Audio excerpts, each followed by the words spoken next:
Chapter 14 CRPC Section 196 Prosecution for offences against the state and for criminal conspiracy to commit such offence।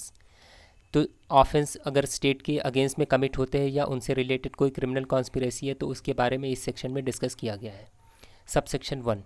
No court shall take cognizance of any offence punishable under chapter 6 और under section 153A section 295A और sub section 1 of section 505 of Indian penal code.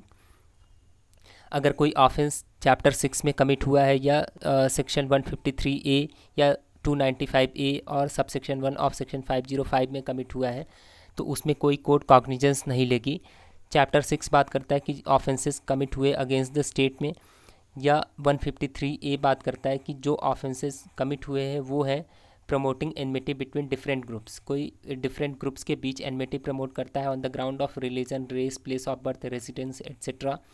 तो वो punishable होगा under section 153A में। या 295A बात करता है कि अगर someone is outraging the religious feelings of any class, तो अगर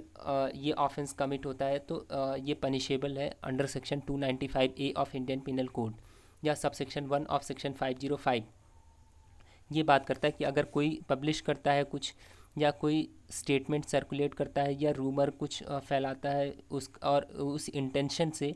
कि कोई ऑफिसर है या सोल्जर है, आर्मी ऑफिसर है, नेवी है या एयरफोर्स में है, वो अपनी ड्यूटी करने में फ़ेल हो जाए या उस सर्कुलेशन की वजह से या रूमर की वजह से म्यूटिनी क्रिएट हो जाए, या उसका इंटेंशन है कि एक क्लास या कम्युनिटी को भड़काना दूसरे क्लास या कम्युनिटी के अगेंस्ट में, या लोग जो है स्टेट के अगेंस्ट में ऑफेंस कमिट करना शुरू कर दें, तो ये सारे ऑफेंसेस पनिशेबल है under sub section 1 of section 505 of Indian penal code में। तो ये सारे ऑफेंसेस जब कमिट होते हैं तो कोई भी कोर्ट कॉग्निजेंस नहीं लेगी, या इन सभी ऑफेंसेस से रिलेटेड कोई क्रिमिनल कॉन्स्पिरेसी है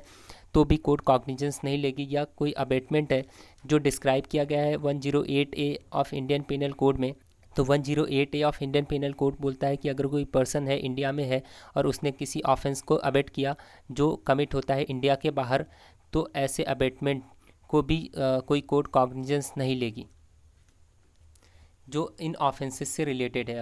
अबेटमेंट। तो वो और डिस्क्राइब है 108A में, तो उसमें कोई कोर्ट कॉग्निजेंस नहीं लेगी except with the previous sanction of central government और द स्टेट गवर्नमेंट। तो बिना सेंट्रल गवर्नमेंट या स्टेट गवर्नमेंट के प्रीवियस सैंक्शन के इन ऑफेंसेस में कोई भी कोर्ट कॉग्निजेंस नहीं लेगी, लेकिन अगर सेंट्रल गवर्नमेंट या स्टेट गवर्नमेंट की प्रीवियस सैंक्शन है तो ही कोई कोर्ट कॉग्निजेंस ले सकती है इन सारे ऑफेंसेस में। अब है sub section 1A no court shall take cognizance of any offence punishable under section 153B और सब सेक्शन 2 और sub section 3 of section 505 of Indian penal code. तो इसमें बोल रहे हैं कि अगर कोई ऑफेंस पनिशेबल है अंडर सेक्शन 153B और सब सेक्शन 2 और sub section 3 of section 505 of Indian penal code में, तो कोई कोर्ट कॉग्निजेंस नहीं लेगी। 153B जो है वो बात करता है कि imputation assertions prejudicial to national integration. तो अगर नेशनल इंटीग्रेशन अफेक्ट होता है किसी ऑफेंस में जो पनिशेबल है तो उसमें कोई कोर्ट कॉग्निजेंस नहीं लेगी। या सब सेक्शन 2 और सब सेक्शन 3 ऑफ सेक्शन 505 है, तो सब सेक्शन 2 बोलता है कि अगर फीलिंग्स ऑफ एनमिटी क्रिएट करता है कोई, या हैट्रेड, इलविल, दो डिफरेंट ग्रुप्स, रिलीजियस ग्रुप्स और रेशियल, लैंग्वेज, रीजनल ग्रुप और कास्ट और कम्युनिटीज़ के बीच अगर कोई फीलिंग्स ऑफ एनमिटी और हैट्रेड और इलविल क्रिएट करता है, या ये ऑफेंस अगर किसी प्लेस ऑफ वर्शिप पे क्रिएट होता है, तो ये सब सेक्शन 3 में आ जाएगा। तो ये ऑफेंसेस अगर कमिट होते हैं तो भी कोई कोर्ट कॉग्निजेंस नहीं लेगी। और क्लॉज B में बोलता है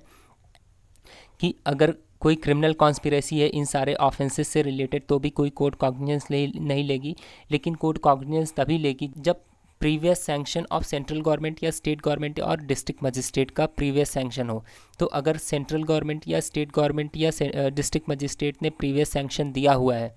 उसमें कॉग्निजेंस लेने के लिए, तभी कोई कोर्ट कॉग्निजेंस ले सकती है, अदरवाइज कोई कोर्ट कॉग्निजेंस नहीं ले सकती इन ऑफेंसेस में। अब है सब सेक्शन 2, इसमें है no court shall take cognizance of the offense of any criminal conspiracy punishable under section 120B of Indian Penal Code other than a criminal conspiracy to commit an offense punishable with death, imprisonment for life or rigorous imprisonment for a term of 2 years or upwards। तो इसमें बोल रहे हैं कि कोई भी court cognizance नहीं लेगी अगर कोई क्रिमिनल कॉन्स्पिरेसी है अदर देन, मतलब कि इन सभी क्रिमिनल कॉन्स्पिरेसी को छोड़ करके अगर कोई क्रिमिनल कॉन्स्पिरेसी है तो उसमें कोई कोर्ट कॉग्निजेंस नहीं लेगी। तो कौन से क्रिमिनल कॉन्स्पिरेसी है जिनको छोड़ करके, वो है अगर कोई ऑफेंस है, क्रिमिनल कॉन्स्पिरेसी का ऑफेंस है जिसमें पनिशमेंट डेथ की है या इम्प्रिजनमेंट फॉर लाइफ की है पनिशमेंट, या कोई क्रिमिनल कॉन्स्पिरेसी है जिसमें पनिशमेंट है 2 साल की रिग्रेस इम्प्रिजनमेंट है या उससे ज़्यादा की है, तो उसको छोड़ करके अगर कोई ऑफेंस है क्रिमिनल कॉन्स्पिरेसी का तो उसमें कोई कोर्ट कॉग्निजेंस नहीं लेगी अनलेस स्टेट गवर्नमेंट और district magistrate has consented in writing to the initiation of the proceedings. यदि स्टेट गवर्नमेंट या डिस्ट्रिक्ट मजिस्ट्रेट ने राइटिंग में कंसेंट लिख करके नहीं दिया है प्रोसीडिंग इनिशिएट करने के लिए तो वो कॉग्निजेंस नहीं लेगी। लेकिन अगर स्टेट गवर्नमेंट या डिस्ट्रिक्ट मजिस्ट्रेट ने राइटिंग में कंसेंट दिया है प्रोसीडिंग इनिशिएट करने के लिए तो कोई कोर्ट उसमें कॉग्निजेंस ले सकती है, अदरवाइज कोई कोर्ट कॉग्निजेंस नहीं ले सकती। अब प्रोविजो, इसमें प्रोविजो में है कि provided that where the criminal conspiracy is one to which the provisions of section 195 apply no such consent shall be necessary. तो इसमें है कि अगर 195 का प्रोविज़न अप्लाई होता है किसी क्रिमिनल कॉन्स्पिरेसी में तो उसमें कंसेंट की ज़रूरत नहीं होगी। तो हमने जब 195 पढ़ा था तो उसमें पढ़ा था कि अगर कोई ऑफेंस रिलेटेड है पब्लिक सर्वेंट से या कोर्ट से, मतलब पब्लिक सर्वेंट के ऑर्डर का वायलेशन हुआ, कंटेम्प्ट हुआ, या कोर्ट में या कोर्ट की प्रोसीडिंग से रिलेटेड कोई ऑफेंस है वो कमिट हुआ, तो उसमें अगर पब्लिक सर्वेंट से रिलेटेड है तो पब्लिक सर्वेंट ने जब राइटिंग में कंप्लेंट लिख करके दिया तो कोर्ट कॉग्निजेंस ले लेगी। या कोर्ट से रिलेटेड है तो जब कोर्ट ने जिस कोर्ट में ऑफेंस कमिट हुआ या जिस कोर्ट की प्रोसीडिंग से रिलेटेड ऑफेंस कमिट हुआ उन्होंने जब कंप्लेंट राइटिंग में लिख करके दी तो कोर्ट कॉग्निजेंस ले लेगी। तो वहाँ पे ऐसे कंसेंट की ज़रूरत नहीं है स्टेट गवर्नमेंट या डिस्ट्रिक्ट मजिस्ट्रेट की। वो जब पब्लिक सर्वेंट या कोर्ट कंप्लेंट राइटिंग में लिख करके दे देंगे तो कॉग्निजेंस ले लिया जाएगा और ऐसे कंसेंट की ज़रूरत उसमें नहीं होगी। अब है सबसेक्शन 3, इसमें है द सेंट्रल गवर्नमेंट और द स्टेट गवर्नमेंट में before according sanction under subsection 1 और सबसेक्शन 1A। तो जो सबसेक्शन 1 बात करता है उसमें previous sanction of central government की ज़रूरत है और स्टेट गवर्नमेंट की ज़रूरत है, और 1A जो बात करता है उसमें previous sanction of central government, state government and district magistrate, तीन की प्रीवियस सैंक्शन, किसी की प्रीवियस सैंक्शन की ज़रूरत है। और जो सबसेक्शन 2 है उसमें बात करता है कि स्टेट गवर्नमेंट या डिस्ट्रिक्ट मजिस्ट्रेट की कंसेंट राइटिंग में चाहिए। तो स्टेट गवर्नमेंट तो तीनों में कॉमन है, सबसेक्शन 1 में भी, 1A में भी और सबसेक्शन 2 में भी। लेकिन जो सेंट्रल गवर्नमेंट है वो 1 में है और 1A में है, लेकिन सबसेक्शन 2 में नहीं है। और जो डिस्ट्रिक्ट मजिस्ट्रेट है वो 1A में है और सबसेक्शन 2 में है, 1 में नहीं है। तो यहाँ पे ये ध्यान देना है। तो ये बोल रहे हैं कि सेंट्रल गवर्नमेंट और स्टेट गवर्नमेंट में before according sanction under section 1 और subsection 1A and the district magistrate में before according sanction 1A and the state government और डिस्ट्रिक्ट मजिस्ट्रेट में before giving consent under subsection 2 order a preliminary investigation by a police officer not being below the rank of inspector. तो बोल रहे हैं कि अगर इनको इन सारे ऑफिसर्स को या गवर्नमेंट को, सेंट्रल गवर्नमेंट को, स्टेट गवर्नमेंट को या डिस्ट्रिक्ट मजिस्ट्रेट को सैंक्शन देने से या कंसेंट देने के पहले उनको लगता है कि एक प्रिलिमिनरी इन्वेस्टिगेशन की ज़रूरत है, तो वो किसी पुलिस ऑफिसर को जो इंस्पेक्टर रैंक से नीचे का नहीं है उसको इन्वेस्टिगेशन के लिए, एक प्रिलिमिनरी इन्वेस्टिगेशन के लिए बोल सकते हैं। And in which case such police officer shall have the powers referred to in subsection 3 of section 155। तो बोल रहे हैं कि और उसमें जो है उस पुलिस ऑफिसर के पास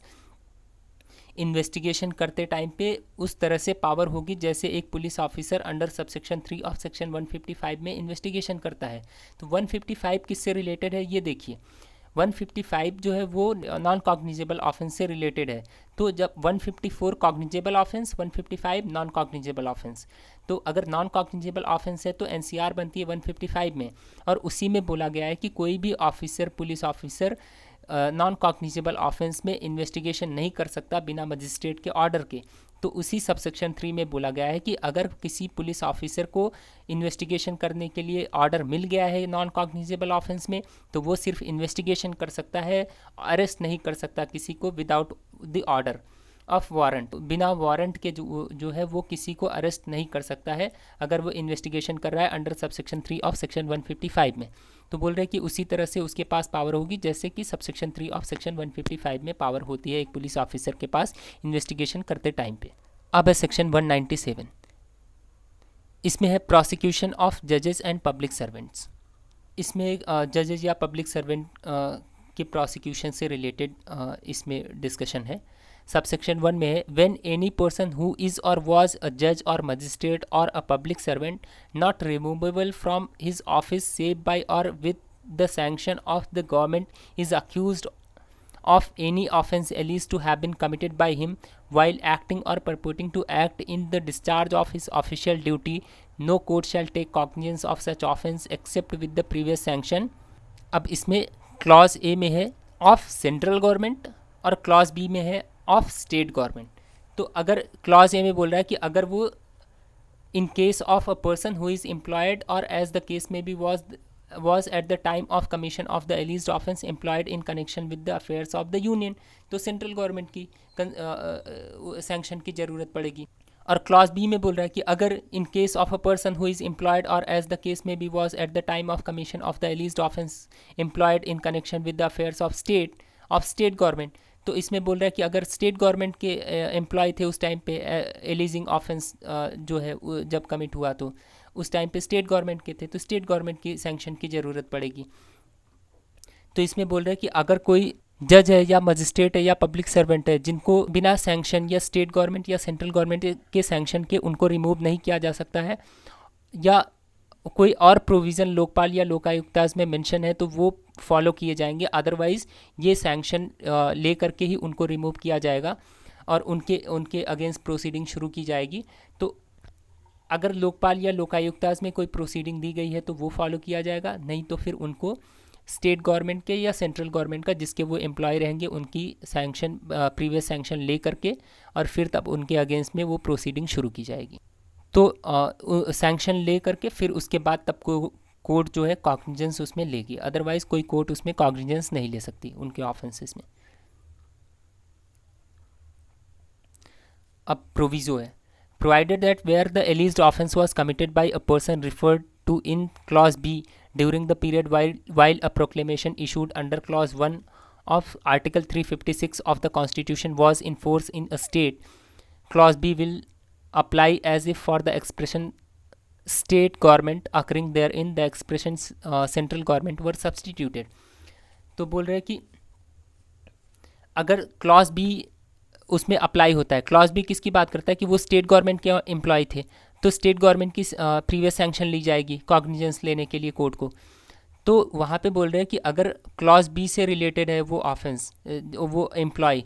तो उसमें अगर उस टाइम पे स्टेट इमरजेंसी लगी हुई है, प्रेसिडेंट रूल है, तो उस टाइम पे स्टेट गवर्नमेंट की सैंक्शन की जगह सेंट्रल गवर्नमेंट की सैंक्शन ली जाएगी प्रीवियस सैंक्शन। अब एक्सप्लेनेशन है For the removal of doubts, it is hereby declared that no sanction shall be required in case of a public servant accused of any offence under section 166A, 166B, 354, 354A, 354B, 354C,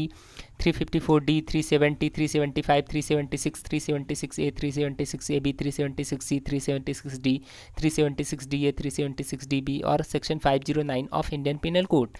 तो अगर कोई officer है, public servant है, जिन्होंने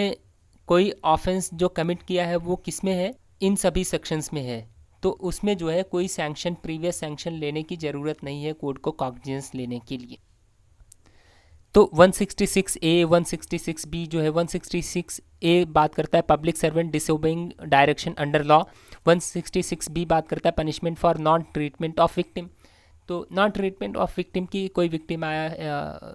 अगर किसी public servant के पास for example की फर्स्ट इन्फॉर्मेशन रिपोर्ट लॉन्च करने के लिए और फिर वो नहीं सुन रहे कुछ ऐसे, तो उसमें है 166B। और 354 वो सेक्सुअल ऑफेंसेस से रिलेटेड है 354, और 376 जो है वो रेप से रिलेटेड। तो ये सारे ऑफेंसेस अगर कमिट होते हैं तो उसमें जो है प्रीवियस सैंक्शन की ज़रूरत नहीं है। अब है subsection 2, No court shall take cognizance of any offence alleged to have been committed by any member of the armed forces of the union while acting or purporting to act in the discharge of his official duty except with the previous sanction of the central government। तो कोई person है जो member है arm force का of the union,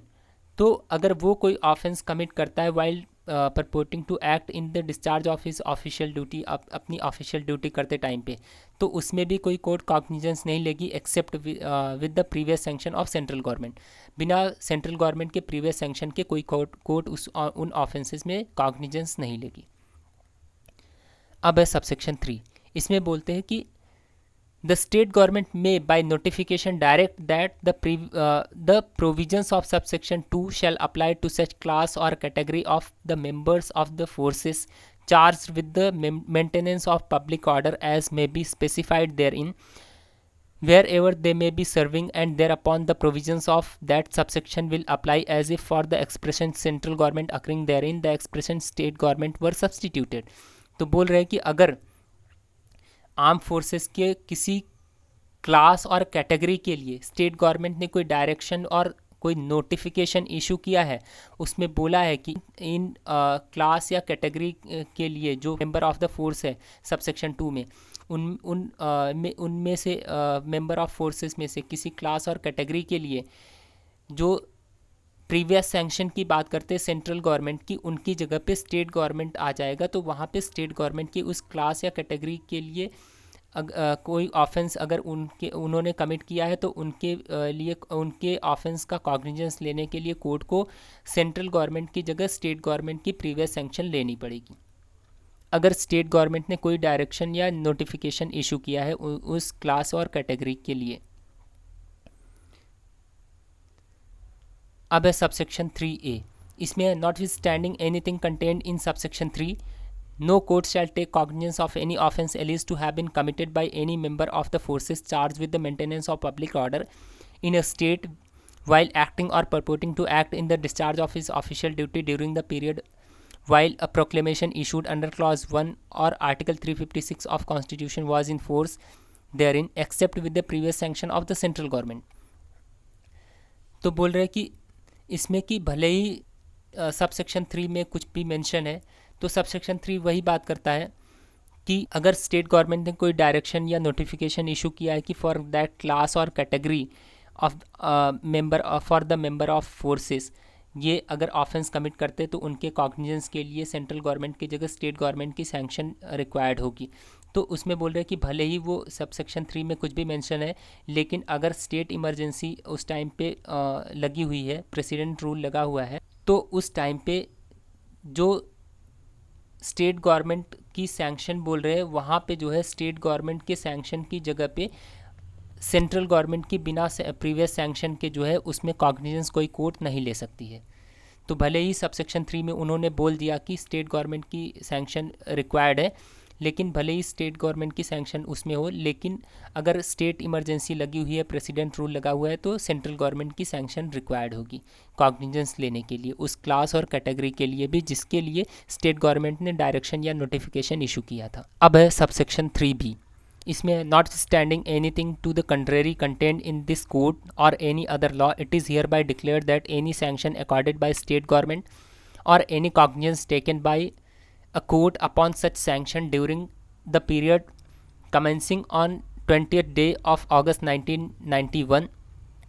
and ending with the date immediately preceding the date on which the Code of Criminal Procedure Amendment Act 1991 receives the assent of the President with respect of an offence alleged to have been committed during the period while a proclamation issued under clause 1 of article 356 of the Constitution was in force in the state shall be invalid and it shall be competent for central government in such matter to accord sanction and for the court to take cognizance thereon। तो बोल रहे हैं कि अगर उस time पे जब वो स्टेट गवर्नमेंट ने वो नोटिफिकेशन या डायरेक्शन इशू कर दिया था और उसमें अगर उस टाइम पे उन्होंने स्टेट गवर्नमेंट ने सैंक्शन दे दिया और कोर्ट ने कॉग्निजेंस ले लिया, और जब ये सैंक्शन दिए और कॉग्निजेंस लिया उस ऑफेंस में, उस टाइम पे स्टेट इमरजेंसी लगी हुई थी, प्रेसिडेंट रूल था,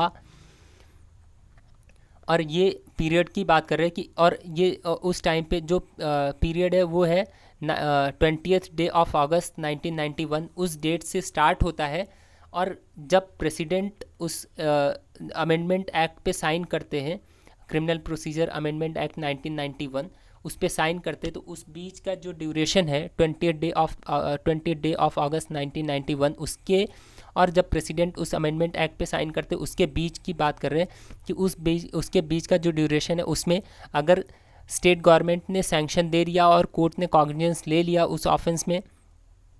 और ये स्टेट इमरजेंसी लगी हुई थी, प्रेसिडेंट रूल लगा हुआ था, तो वो सैंक्शन और वो कॉग्निजेंस जो लिया है कोर्ट ने वो इनवैलिड हो जाएगा, और ये कॉम्पिटेंट होगा सेंट्रल गवर्नमेंट के लिए कि वो उसमें सैंक्शन दे, प्रीवियस सैंक्शन, और कोर्ट उसमें कॉग्निजेंस ले। ये सही होगा कि सेंट्रल गवर्नमेंट उसमें सैंक्शन दे और कोर्ट उसमें कॉग्निजेंस ले अगर स्टेट इमरजेंसी लगी हुई है तो। अब है सब सेक्शन 4, इसमें सेंट्रल गवर्नमेंट और state government as the case may be may determine the person by whom, the manner in which and the offence or offences for which the prosecution of जज, magistrate or public servant is to be conducted and may specify the court before which the trial is to be held. तो बोल रहे हैं कि central government और state government इस बात को डिटरमाइन कर सकते हैं कि किस पर्सन के द्वारा या किस मैनर में या किस ऑफेंस के लिए प्रोसिक्यूशन जो शुरू किया जाएगा जजेज, मजिस्ट्रेट या पब्लिक सर्वेंट के अगेंस्ट में, वो कैसे कंडक्ट किया जाएगा, इसको वो डिटरमाइन कर सकते हैं और इस बात को स्पेसिफाई भी कर सकते हैं कि किस कोर्ट में उसका ट्रायल चलेगा। ओके फ्रेंड्स, तो इस वीडियो में इतना ही, मिलते हैं नेक्स्ट वीडियो में। Thank you.